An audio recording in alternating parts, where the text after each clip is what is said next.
Papa pasteur Mbotenayo.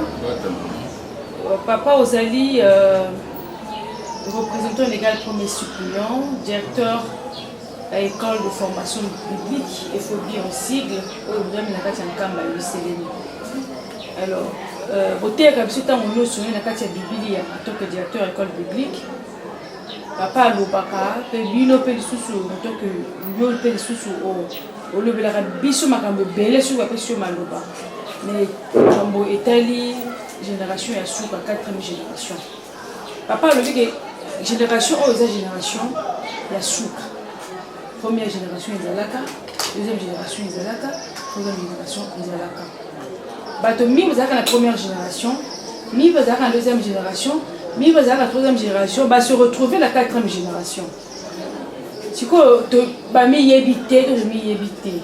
Papa le 4e génération, il y a Souka. Bah on va l'on quand la génération est décatée, bah c'est la macasse, il va l'on la 4e génération.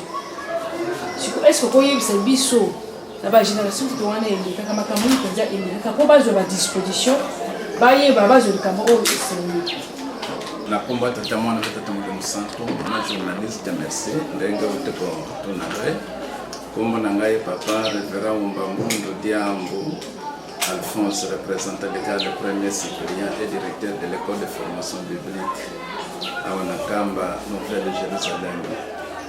Alors mutuna na yo ndenga uteko loba ke oyo tozali 4e génération mais ko yebisa biso ndenga nini bikeka wanezali. Oui, maman journaliste, ce que tu m'as dit que tu as là, il y a quelqu'un il y a les bossos, Kobanda, Kokonabiso, Adam, qui nous noue, ou on est allé quelqu'un les bossos. Il y a mes balais, Noé, qui Kokonabiso, Abraham, et quelqu'un mis balais. Il y a mis Sato, Kokonabiso, Abraham, qui Nkolo Yesu, et quelqu'un mis Yamisat, o yamine nkolo Yesu pe papa semoke mbamo. Donc oyo biso tozali ezali keke yamine et keke pe ya suka ya mitano ezate. Wana tata mokunza bule azali ko marché ba monte azali ko lobela biso polele ya mitano ezate. Alors soki pe totali makambo papa azali ko loba ezabombo pona nini ndenge toza ko lobete biso keke ya suka. Ndako tozali kotonga bato babandaki yango bakoko na biso Abraham kobanda Adamu ti avant kolo Yesu bango nde basalaki fondation ya ndako. Alors tango kolo Yesu aye kobanda baye kolina ye ti avant papa semoke mbango bango nde basalaki ba miri ya bandako. Alors papa dengenda lobe na biso te biso nde tozali kosala finition. Alors biso tozali kosala finition, toiture charpente, toiture crépissage, pavement, collate sandako, kamunyo sandako esili nde tango kofungwama ezala boy babandaki fondation, ezala boy basalaki ba mur, ezala oyo be toza kosala finition nde inauguration kozala esika moko to septembre moko de wana koza kolobete katanzali kusala surprise na ye banda mokile sala mena mesalemete. Alors koko Abraham koko Adam donc kimona nesto kozana ba mukaka boy et si tu me koleza le kolobilete ba kufi ba koseko ba sakoya donc nde ekeke ide ya suka ya tata mulimo sana donc yenda mutozali kotalela. Alors ce que tali bien ndenge tozali kolobete keke ya suka polo lokola pe azalaki mutu ya molimo azalaki inspiré alobaki nini nkembo ya bana nzambe za koya donc kosepela bana na nzambe ezali koya alors kosepela wana ezala bikele nyonso nzambe asala bazali kozela nkembo ya bana nzambe sala poete mokili ezwa kimia. Alors nkembo wana yango pe papa mokunza bula ezali koloba na biso te kosepela ezali bana nzambe tokokota na esengo tokokota na nkembo pola monaki deja makambo oyo wana. Alors maintenant tango toza koya tomoni tango toza kotanga na mokanda Daniel avant ko to Daniel toza ko yoka nini bapako baza koloba boye biso bana papa semoke mbango moto abandaki mosala tata pe ko ya kosukisa mosala na ye papa de ngenda papa kisolokele papa de lunga na tango nyonso baza kolobete tata zako ya tata moto abandaki mosala na ye tata pe akoya kosukisa mosala na ye tozali kokanisa peut-être tata na bango akoya na ndenge leputa nzoka nde ye oyo aye papa Simoko Mbangu Kiangana. Alors tant que totale na Biblia tomoni makambo ezali bongo na Daniel chapitre 7 verset 22 konene tomoni ete kino mbuta mutu ya mobange ayaki mbuta mutu mobange wana alungisaki bato ekole na ye tango mbuta mutu mobange amonani bana ya Nzambe bazu espoir mpona kozwa bokonzi ebete mokokisa bilaka nde ye wana papa Simoko Mbangu Kiangana ekeke mitano eza te donc ekeke ya mine oyo balongaka te na ekeke liboso ya mibale pe ya misato oyo nde tosala effort po ete tolonga soki tolongi ete vraiment ekozala mpasi mingi donc nde mama journaliste donc makambo ya bikeke ezali ndenge bongo. Est-ce que tokoyeba en bref na mokuse makambo nini elekaka na première génération deuxième et troisième génération po balonga te? Oyo ya liboso nde mabe yaki makasi mokili ebeba soki otali na Genèse chapitre 6 ti na Genèse chapitre 10 donc Nzambe abebisaki mokili mpona makambo ya bikobo abebisaki mokili na mai pendant 150 jours to 5 mois donc mokili nyonso ekumaki nieme tokanisaka peut-être lokola ta Nzambe abebisaki mokili mabe kozala lisusu te nzoka nde mabe ekotaki kati na masuwa wana mwasi ya Kami azalaki na nioka na loketo yende Satana akotaki na mwasi ya Kami nde tango Nzambe abebisi mokili bakiti na masuwa Satana pe aza kokontinue kaki mokolo mobile. Pour la deuxième génération nini elekaka? Deuxième génération makambo elekaki na kanisa toyokaka makambo ya Sodome na Gomora Nzambe atumbaki yango na moto ezala makambo ya bana Israel babimi na Egypte mpona kokende na mokili ya Kana ya Elaka donc nzela babundisaki donc mibale kaka nde bakota. Est-ce que koyeba pena des sum oyo ozalaki à l'origine ya kotumba deuxième génération pour la première génération avec makambo ikobo pour la deuxième génération makambo yipende pisaki Nzambe kanda kaka pe bikobo kaka makambo ikobo soki mabe kote Nzambe asiliki azu décision apumi mais tango koloso yaki alors tata Nzambe soki alingi asilika buma atumba koloso alobi atata soki osali ndenge wana bongo pasi na ngai olobi nini mpona pasi na ngai tala pasi na monaki alors soki osali ndenge wana mosali nyonso nasalaki eke na mai alors tata Nzambe akitisi motema yango tomoni ete nkolo Yesu tango akufaki asekwaki nzutu na ye memaki yango mpona na likolo pamba te nzutu wana ezali kozala biso na kosamba moto akosambisa mokili oyo nkolo Yesu mwa tata Nzambe atumba mokili to abuma mokili na mai eza te me tokosamba nkolo Yesu moto akosambisa biso yango nzutu na ekendeki mpona po ete kobanda biso bagene ti mikolo moto azwa rezo te ndenge toza koloba biso bagene tala kaka me nkolo Yesu gene ya 33 ans me akoyaka te. Merci beaucoup papa. Nakanisi téléspectateur na biso baza vraiment satisfait. Biso lobe ete nkolo Yesu aza mutu mwindu nkolo Yesu debi papa Simoko papa de Lungana Kiangana batamoki aseki biso bakimbangiste penza bakimbangiste penza. Même dans Luc chapitre 1 verset 25 à 26 il peut s'explication pour nous relaxer penza que le 25 décembre date oyo yebani mokili mobimba eza penza ya mote nde biso bakembangisi tolingaki ete yebisa bamokili bayeba korefléchir bayeba kosala barecherche bacomprendre que nkolo Yesu azotama na le 25 décembre te mais jusqu'ici italakomezaka même biso bakembangisi toyokokope koexplike pesa baexplication te mpo toyeba pena tocomprendre vrai date le 25 mai epesana biso ndenge nini. Et c'est pourquoi expliquer biso na kati ya Biblia ndenge eselani bakoma pour te permettre ba sala ba calcul ba permettre de vrai ta naissance c'est le école c'est le 25 décembre te olobi na biso nini papa. Merci maman journaliste kaka ndenge otokoloba papa Simoko Mbangu tango nde akangami akei na Katanga kuna na Mbanzangungu nde batuna ke mutuna mbuta mutu yo ozali kokende otikili biso lokoni parce moke mbango lobete naza eloko mosusu akotikela bino te me biblia nde natikeli bino makambo nyonso ekokomisa bino botala na biblia. Alors maintenant papa fuma mbanza mpe dialunganaki angani akomaki mokanda na ye akomaki nini tososola makomi ya mokanda ya nzambe na kati na biblia. Papa dengenda kuntima mpe ayebisi biso boye les 3/4 ya makambo ya biblia eza ya biso bakibangiste. Alors nde makambo misato kaka na moni na biblia mobimba mibeka bolingo mpe misala. Alors tango totali na kati na biblia ndenge motuna na yo mama journaliste otokotuna toyebi ete na mokanda ya Luka chapitre 1 banda verset 26 ti kokita na se. Alors kuna nde tozali komona makambo oyo ya kobotama ya nkolo Yesu mpe date ya mbotama ya nkolo Yesu.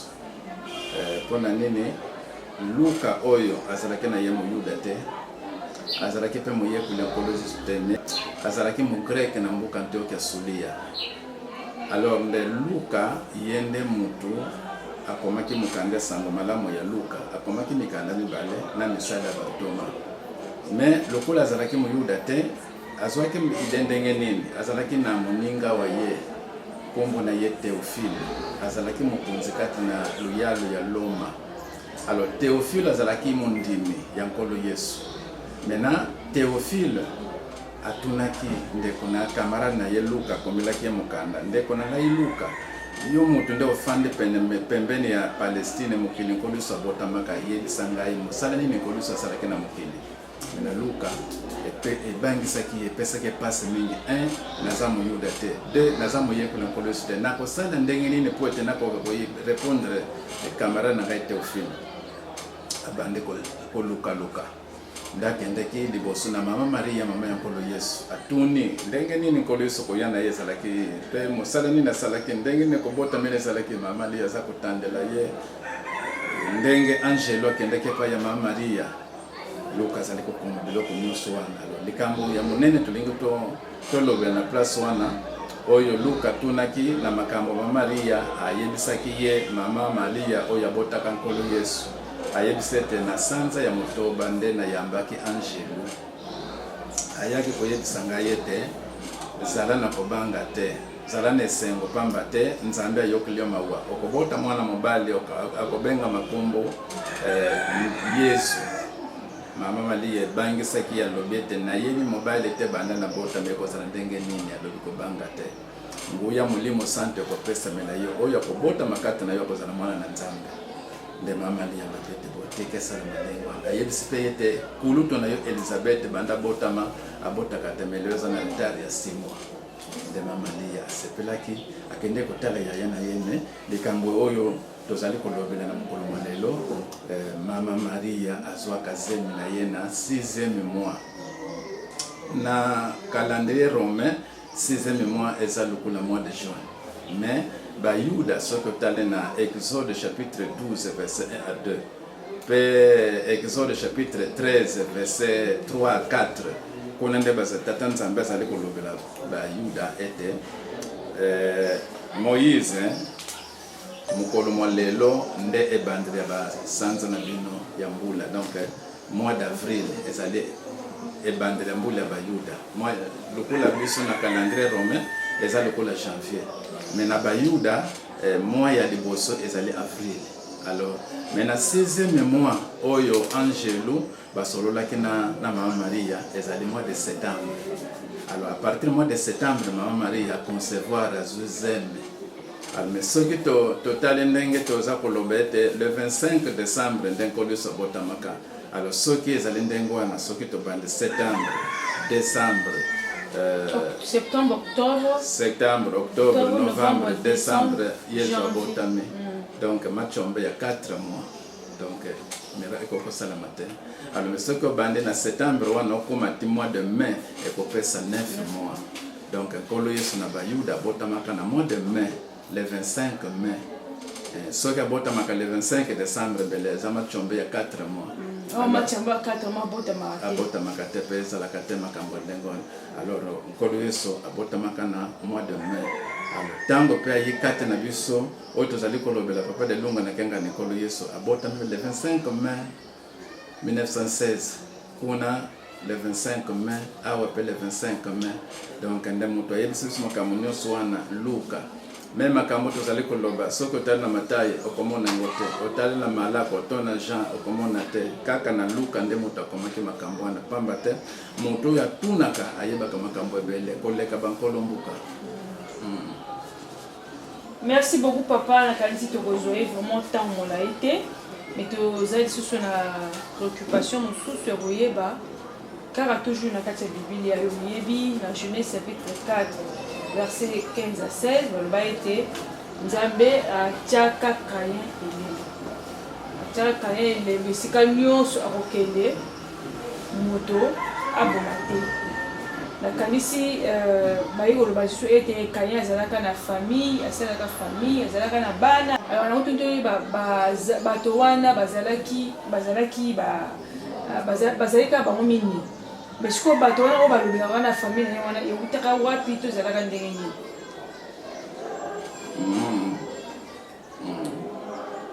Mama journaliste na yoki motuna na yo ndenge otokotuna.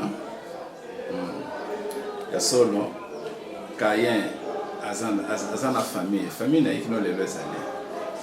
Pe Kayin na itumbo ya zwaka abangaki mingi ayebisa Nzambe tumbo pesi ngai makasi mingi moto komona ngai akoboma nga Nzambe lobi te na kochayo elembo po ete baboma yo te. Alors Kayin kino lelo azali po ezala makambo bapa balobaka na biso.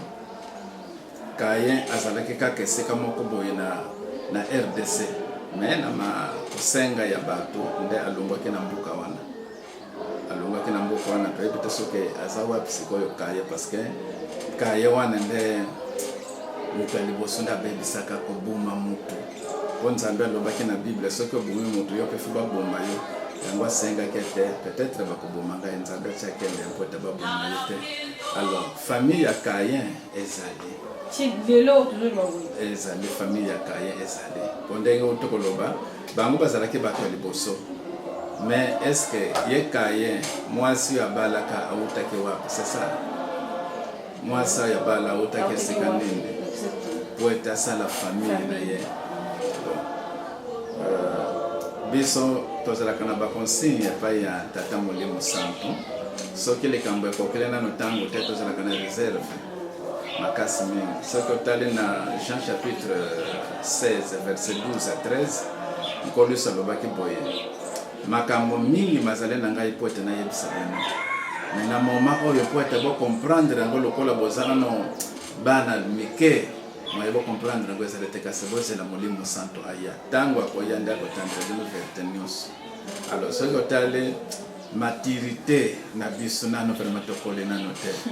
Alors place wana eza nano moye tolobela yango traitement eza te tozela bango soki bapesi nzela tokoloba yango. Merci beaucoup papa, tokalisi misala misala ebe tokomi na suka interview na biso kasi nango bio ozali koloba bana mikili mobimba ezala na Afrique, na Congo, na Brazzaville, na Angola, na poto kuna na Londres, na Paris, na France, na Suisse, monde entier, na Chine, na Japon.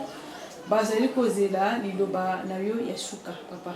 Nous sommes tous koloba aba nous sommes konzembo ezali koloba to komi na tango asuka to komi na tango asuka 2021 yango to komi kozali koya poto inaugurer musée na biso ezali ndako elaka o basi mo kimbango asala ka bilaka tela ki bilaka na yo papa ikamoni o to kozela e pa ite pa na yo o ko yibisa ba ngo se ko dira ko.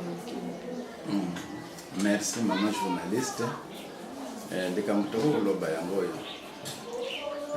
Nkolo Yesu ayaki na mokili mais bamokili bandimilaki ye te.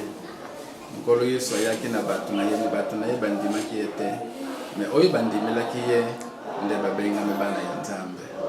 Ndenge moko papa Simoke Mbango azali moto mwindu Nzambe atindaki ye mpona kobikisa moto mwindu mekinu lelo oyo moto mwingi ozali kondimela tata simoke mbango teke tata simoke mbango ozali nzambe molimo mosantu kino lelo badute ezali alors nde yango tozali koloba Abraham tata nzambe amekaki mbala mibale mbala liboso tata nzambe ayebisa Abraham ete Abraham tumbela ngai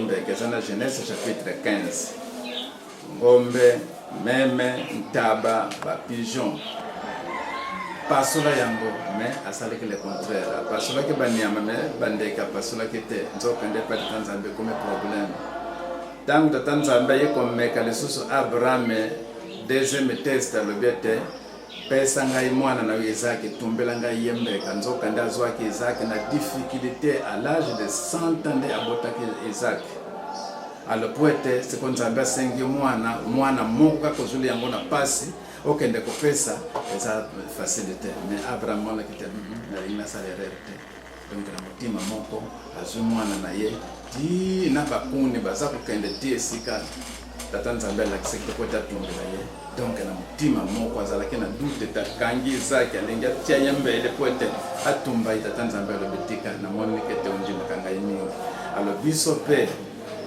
ekeke oyo ezali ekeke ya suka ya mine tokota lisusu na erreur te bapapa baza koyebisa biso boye tata moto abandaki mosala na ye tata mpe akoya kosukisa mosala na ye tata wana nzoka nde papa simoke mbangu kiangani alors ntango papa simoke mbangu kiangani abandi mosala na ye mingi bazalaki kobude mwana moke akosala nini mwana moke batata na ye poto bazalaki misato nini basali me ye akokoka nini me ntango tikotala Molimo Santo ayekati na biso mbala misato aza na 3 phases. Première phase de pota, deuxième phase papa dengenda kontima, troisième phase papa simoke mbangu kiangani SKK moko kisebilaka. Almena tango totale bango première phase de pota abotamaka na 1887 abande mosala na ye na 1921. Alors soki okamati 1921 mwa 1887 kopesa 34 ans abande mosala na âge ya 34 ans. Deuxième phase papa dengenda kontima abotamaka na 1918 abande mosala na ye na 1959. Soki okamati 1959 mwa 1918 kopesa 41 ans. Tango tokei na troisième phase papa simoke mbangu kiangani abotami le 12 octobre 1951. Alors soki okamati abande mosala na ye na 2001. Soki okamati 2001 moins 51 kopesa biso 50 ans. Alors première phase abandaki mosala na 34 ans. Deuxième phase abande mosala na ye na 41 ans.